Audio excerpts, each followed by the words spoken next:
Rafaela ou Kelvin, alguém pode só me dizer se a tela está aparecendo para vocês, por favor? Pois eu não vejo mais nada. Ah, ok, obrigado.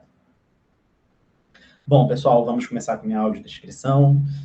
Eu sou o Igor Arnaldo, eu já ia começar pela idade, mas eu vou deixar isso por último, senão eu vou chorar já. Possuo 1,79 m de altura, pele branca, olhos castanhos, cabelo escuro e ondulado, curto. E atrás de mim, né, eu estou no meu escritório, atrás de mim tem o meu protótipo de biblioteca, é uma bem simples, né? São 5 tablados com livros e coisas nerds, com o escudo do Capitão América, Pikachu, Batman e por aí vai. Minha idade, 32 anos, mas digo que tenho aparência de 23, 22. A autoestima, como vocês já viram, tá lá em cima. Desculpe minha brincadeira. E para encerrar, eu estou de blusa preta da TDC, escrito The Developers Conference no centro e o símbolo também, o cordão da própria TDC e o crachá da TDC. Ou seja, estou na roupa, na fatiota, como diria minha mãe, completa. TDC de corpo e alma. Turminha, vamos começar então. A evolução da narrativa inclusiva nos jogos. Agradeço desde já pela participação, pelo convite e a disponibilidade de todos vocês. Começando sobre isso, quem é o Igor Arnaldo? Né? Quem sou eu? Por que eu estou defendendo esse tema? Por que eu fiz questão de submeter essa palestra para vocês? Bom, eu comecei com a minha primeira graduação em turismo, veja bem, né? Eu tinha 18 anos e no trabalho de TCC, trabalho de conclusão de curso, eu percebi que, devido ao tema cassino, o meu amor por jogos era muito, e eu falei assim, pô, professor, eu vou trancar a minha faculdade, eu vou abandonar a faculdade, porque eu quero fazer graduação em jogos, não quero mais ser somente um jogador, eu quero ser jogador e desenvolvedor. Ele surtou, quase teve um piripaque, um AVC, e me convenceu a terminar. Eu adotei turismo sendo um hobby meu, e levei a parte de jogos para o meu lado acadêmico e para o meu lado profissional. E seguindo aí, eu hoje em dia trabalho com o desenvolvimento de personagens dentro de jogos, porque eu fiz algumas especializações e cursos no exterior exatamente para gamificação, o edutretenimento, que é a união de educação mais entretenimento. E hoje estou estudando doutorado na UF, Universidade Federal Fluminense, nessa área de ciência, tecnologia e inclusão. Atualmente sou professor na APAE de Nova Friburgo e me considero um participante muito ativo em eventos de inovação, tecnologia e jogos. Né? Foi aí um pitch bem rapidinho, e por isso que hoje eu faço essa análise, trabalho para a fábrica de jogos, fazendo esse estudo de análise de personagens. Eu sou um professor que sempre se preocupa em estar aí trazendo para os meus alunos, para os futuros desenvolvedores de jogos, que todos devem ter o seu espaço. E falando sobre todos devem ter o seu espaço dentro do meu doutorado, o que eu defendo muito nessa parte de inclusão, por isso que eu estou, né, nessa especialização, né, de ciência, tecnologia e inclusão, é o que a gente tem de design universal. E existe essa obra chamada Design Universal nos jogos digitais, onde, infelizmente, nos últimos 5 anos, que a gente começou a ver a participação do design universal nos jogos eletrônicos. Para ser mais específico, aí começa a encaixar tudo, Roberta, dentro desse tema que eu trouxe para vocês. O jogo The Last of Us Parte 2, ele foi considerado o jogo do século, aonde ele abordou a inclusão de diversos assuntos e a inclusão do design universal no jogo, falando sobre adaptação dos botões, audiodescrição, legenda, a importância das telas não se mexerem tão rápido, por exemplo, você pode adaptar se a tela vai se mexer rápido ou devagar, ou se não vai ter movimento nenhum. Você tem, então, diversas opções de acessibilidade dentro desse jogo. Repito, que é o The Last of Us Parte 2, ok? Podem procurar na internet, fiquem à vontade, porque realmente o jogo é, ó, nota 1000. E nem tô ganhando nada por fazer a merchan do jogo, tá? Já digo de antemão, é exemplo mesmo de amor que eu tenho.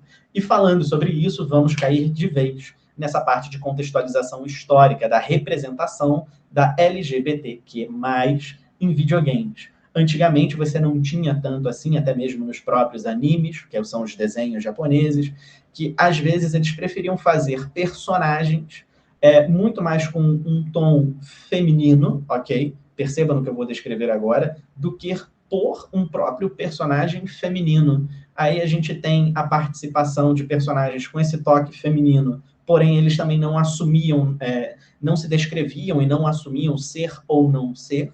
Ficava uma incógnita sobre qual seria o posicionamento daquele personagem. Por favor, não briguem comigo, é apenas um professor apontando as falhas que a gente vê na criação do enredo, roteiro, história do jogo. Por exemplo, o Pokémon, já volto aqui. O Pokémon, quando a gente fala assim, como é que nasce o Pokémon? Nunca se perguntaram, não?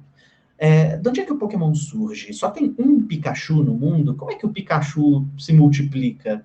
Ele é produzido em laboratório? Nunca foi dito no Pokémon. Ah, tem Pikachu macho e Pikachu fêmea? Demorou para isso aparecer no desenho sobre Pikachu macho e Pikachu fêmea. Ah, mas tem o Nidoran masculino e tem o Nidoran feminino, né? O Nidoran macho e o Nidoran fêmea. Esses foram os primeiros Pokémons a assumirem gênero dentro do próprio Pokémon. Até um certo ponto do desenvolvimento dessa jornada do Pokémon, gente, se vocês forem olhar realmente, não tinha uma explicação científica, não tinha uma explicação plausível, não tinha uma explicação do próprio criador dizendo como é que o Pokémon saía, né? Eu digo, saía como? Se reproduzia, não tinha. Então, essas faltas de informação, né, ficam essas pontas soltas, o que a pessoa que trabalha com cinema falam, essas pontas soltas. Como é que o Igor nasceu? O filme já começa com o Igor levantando e dando um show na tela, mas o Igor tem pai, o Igor tem mãe, ou o Igor foi um elemento de laboratório, ele foi uma criação dos deuses. Então, essa inclusão, essa representação do LGBTQ+, a gente já vê uma dificuldade, né, de deixarem ter essa representação há muito tempo. Aí a gente fala no Street Fighter, a gente pode falar no Pokémon, Yu Yu Hakusho, a gente pode falar no Cavaleiros do Zodíaco, deixa eu ver mais qual. Nos próprios jogos aí, aqui todos eles se encaixam, porque eles se tornam jogos logo em seguida. Claro, se vocês tiverem alguma objeção, perguntas, críticas, podem fazer e depois eu leio com o maior prazer. E essa evolução da narrativa, inclusive, dos jogos, foi maravilhoso. Por exemplo, a gente tem um jogo que foi sensacional falando sobre inclusão, que eu poderia até ter feito um ponto sobre ele, mas eu vou só falar aqui com vocês. O nome, deixa eu me pegar aqui, que agora eu me confundi com ele, que é a menina tira foto, é uma viagem no tempo. Como é que era o nome dele? Life is Strange, lembrei, da menina. E o jogo, ele já assume, ele já mostra, né, qual é o posicionamento, o que a menina escolheu, como ela se identifica, como ela fala. Enfim, ela dá a permissão do personagem se expor definidamente. Não é à toa que o Life is Strange ele passa não só de um capítulo para vários outros capítulos. E esse impacto da inclusão nas narrativas sobre a experiência do jogador, isso é muito importante, porque você vê que não tem... eu fico até pensando em que mundo eu estou vivendo em falar isso para vocês, porque, gente, não tem problema nenhum um personagem definir qual é o gênero ou não dele, do que ele gosta ou não fazer. Ele é uma pessoa como qualquer outra. Ele tem total direito. E isso estava, inclusive, essa fobia, né? Aí a gente pode falar sobre diversas fobias, mas da pessoa até se impor, como o próprio Shun.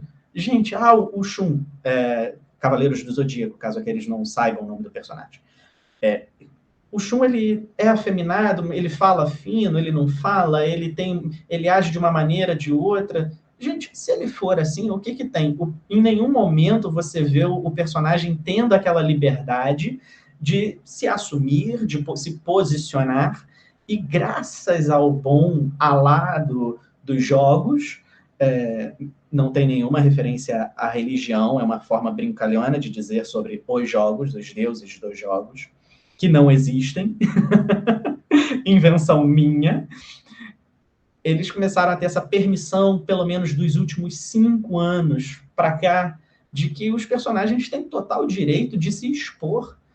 Se vocês forem procurar o jogo Portal 2 é um jogo de robôs, se um robô ele pode se assumir com voz feminina e se dizer, entre aspas, mulher, por que um personagem de carne e osso não pode dizer o gênero, a representação que ele tem, né? Qual é o foco dele nessa história, o que ele quer, quem ele gosta. Então, isso começou a ter uma quebra de paradigma muito grande. Deixa eu passar para o próximo slide. E claro, como eu acabei falando para vocês sobre o jogo The Last of Us, que é a base dessa apresentação, amo de paixão The Last of Us, vocês veem que esse jogo ele foi muito bem estruturado, que ele virou jogo, quer dizer, ele é jogo, virou livro, virou série, provavelmente deve ter um filme aí, não duvido, porque ele tem várias maneiras de você explorar esse mundo, né? Não é mais aquela forma icônica de ser uma linha somente, você persistir nessa linha do começo ao fim. Agora, principalmente com essa ajuda da Marvel, você fez assim com o seu campo, ela virou um campo de 180 graus praticamente, onde você pode criar uma linha de diversas outras partidas, né, com outros personagens.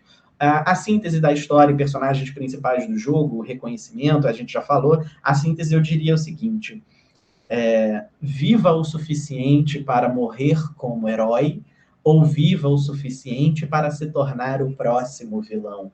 Isso define muito a série, perdão. Opa, perdi o botão aqui. Isso define muito a série, porque quem já jogou e quem acompanhou o seriado, alguns personagens, eles começam sendo, entre aspas, de acordo com você, jogador, de acordo com você, observador. Ele é o bonzinho, ele é o cara que vai salvar todo mundo.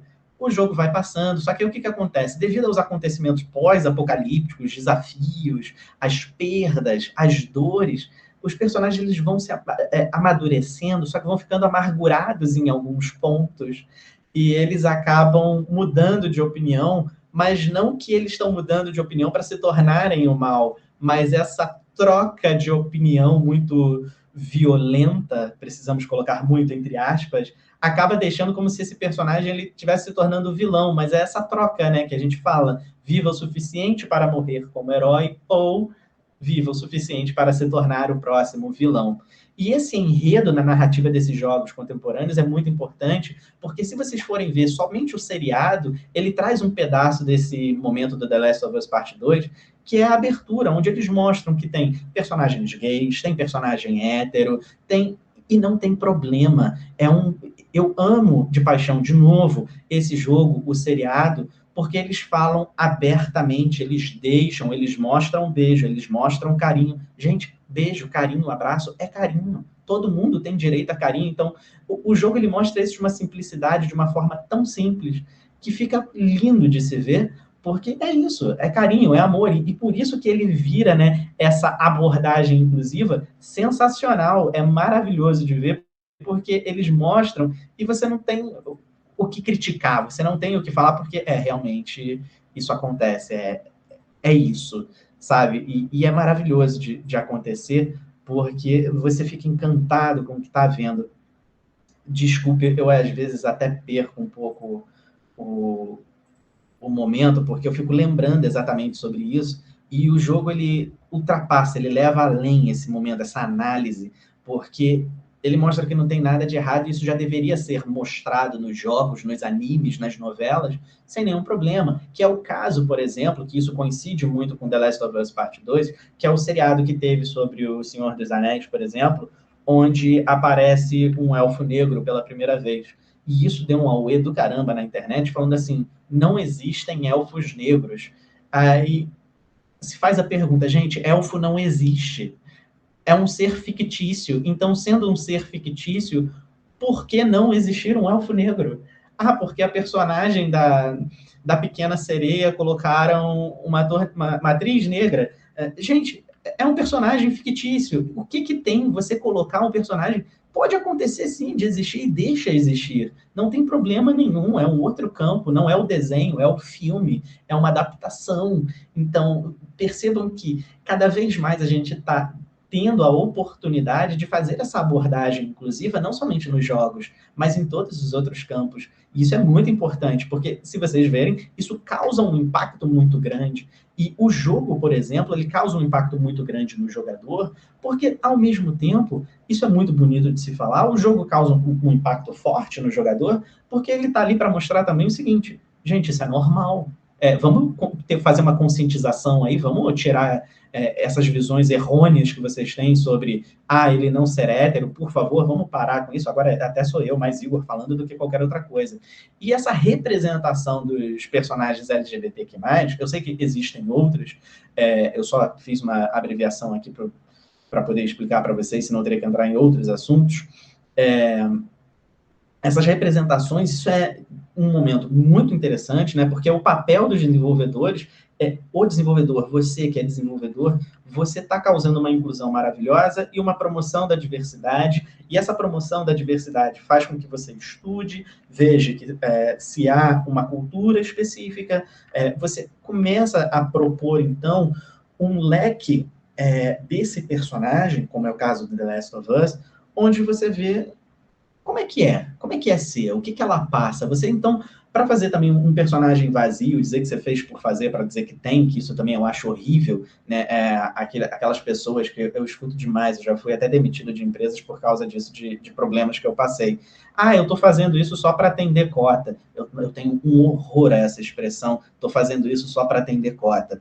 Porque, não, gente, não é para atender cota, todo mundo tem o seu direito de fala e todo mundo tem o seu direito para você fazer um personagem, não é para você fazer meia boca. Cara, é uma pessoa, ela tem a sua cultura, ela tem o seu momento. Então, para você fazer um personagem, como Life is Strange, The Last of Us, parte 2, você precisa fazer uma promoção dessa diversidade, você estudar, saber, conhecer e levar isso adiante, porque causa um impacto no jogador. Você vai passar essa imagem, esse trabalho que você fez dentro do jogo. E esse impacto acaba sendo, sim, um impacto positivo, porque essa representação inclusiva na comunidade, você vê, gente, mais de 70% dos jogadores hoje em dia no mundo são mulheres, ok? Isso, caso não saibam, é bom vocês saberem que... E, detalhe, desenvolvedores também, o campo é maior focado em quantidade de desenvolvedoras do que desenvolvedores. Então, por favor, não fiquem achando que é tudo o homem que faz. Por favor, não pensem nisso. E há por trás, dentro desse jogo, para levar para o jogo, uma discussão sobre a representação histórica de personagens nesse ramo. Porque até o Street Fighter, por exemplo, para você começar a colocar outras personagens que eram do gênero feminino, só que tinham vamos botar entre aspas, para poder fazer a analogia que eles fazem, mas que tem opiniões que não é do meu agrado, que absurdo. Demorou muito tempo, muita coisa. Então, vocês vão vendo a aparição de novos personagens. No Sonic foi muito difícil você começar a colocar outros personagens que não fossem hétero, entre aspas, e ter uma aceitação maior, onde o próprio Senhor dos Anéis, o Frodo e o Sam, o Tails do Sonic, entre outros personagens no Sonic, eu estou falando vários personagens aqui para vocês terem um leque de pesquisa bem ampla. E esses desafios dos estereótipos, eles vão sendo superados, sim, e cada vez mais a indústria tem que aceitar, ponto. Isso é um direito de todos, é um direito de fala, é um direito de participação de todos. E eu paro por aqui para poder passar para o próximo assunto, senão isso vai acabar rendendo uma segunda apresentação. Jogos online e o esporte. Como eu acabei de falar, o crescimento de jogos e a comunidade ela tem aumentado cada vez mais. A gente já está vendo uma participação maior, inclusive eu acho isso magnífico e maravilhoso, aplaudo todo dia quando eu vejo uma notícia das mulheres também participando nos campeonatos do esportes, né? Você não vê somente Tem uma aluna minha, por questão da LGPD, não vou falar o nome, mas ela fala assim, ai, professor, eu vejo esses campeonatos de esportes e só tem a comunidade hétero top, top, top participando, não tem a inclusão, não vejo ninguém LGBT lá, professor, eu me sinto muito excluída, não vejo ninguém, e isso cada vez está mudando mais, né? Essa comunidade hétero top, top, top ainda continua participando, mas a gente está vendo cada vez mais a participação de outros personagens, né? De outros estereótipos, então isso é muito bonito de se ver, porque são oportunidades para você incentivar o desenvolvimento, oportunidade de você incentivar não só o desenvolvimento de jogos, mas a inclusão, a participação, a criação de times, propagandas, você incentivar, fazer campanhas de conscientização, isso vai mudando muito, isso é um trabalho árduo, é devagar, infelizmente, mas ele vai acontecendo, é você dar a mão para o próximo e seguir adiante. A monetização e parcerias no cenário do esporte, isso daí é uma opinião de mercado que eu vejo acontecendo, eles valorizam e incentivam cada vez mais, e isso vem mudando o mercado de cara. Enfim, The Last of Us Parte 2 é um marco na representação do LGBTQ+, porque ele dá destaque exatamente para as escolhas narrativas inovadoras que o jogo apresenta. Desde as escolhas que você, como jogador, pode tomar, mas lembrando que eu acho isso muito legal, você joga como a personagem, né? Então, isso você acaba vendo um pouco do que o jogo te apresenta, e querendo ou não, que eu acho isso muito bacana, o por trás dos por trás, é que eles começam a te incentivar a ter a visão, a perspectiva da própria jogadora. Então, você começa o jogo meio que pensando, sou somente eu, Igor, jogando.